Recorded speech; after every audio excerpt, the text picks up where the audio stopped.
परिसर में हैं हमारे साथ मुंगेली कलेक्टर संजय आलंग साहब, जो कि साहित्य में भी जिनकी पहचान है और वो लगातार साहित्य की कई विधाओं में लिखते रहते हैं। खास तौर पे वो इतिहास पे लिखते हैं और इतिहास पे उनका एक बड़ा नाम है।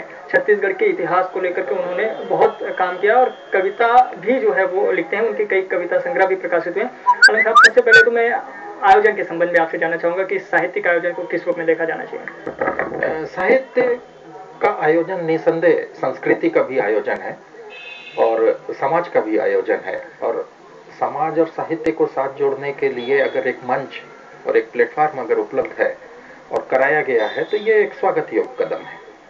छत्तीसगढ़ के इतिहास और संस्कृति पर भी यहाँ पे चर्चा हो रही है। आपने बहुत काम किया है, उसकी जो है पहुंच आज कहाँ तक है और क्या और जो है उसमें काम करने की आवश्यकता आप देखते हैं?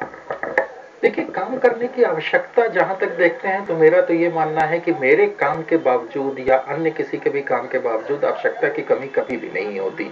नए विचार विमर्श, नए कोण, नए एंगल निकलते ही रहते हैं और नई नई खोजें होती ही रहती हैं।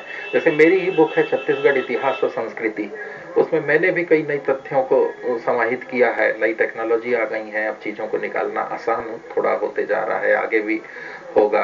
इसी तरह से ट्राइब एंड कास्ट पे अभी तक नहीं लिखा गया था छत्तीसगढ़ पे, तो उस पे भी है। रियासतों पे, जमींदारियों पे छत्तीसगढ़ के लेखन में आमतौर पे मेनलैंड पे ही लिखा जाता था, तो उसको बहुत विस्तृत रूप से लिखा है इतिहास और संस्कृति में, और वो पुस्तक काफ़ी अब सराही गई है, काफ़ी स्तर पे आई है।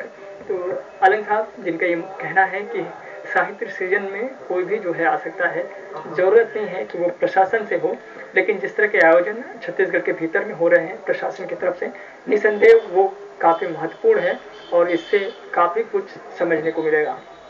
कैमरामैन रिजवान कुरैशी के साथ वैभव सिंह पांडे, ATV न्यूज, रायपुर।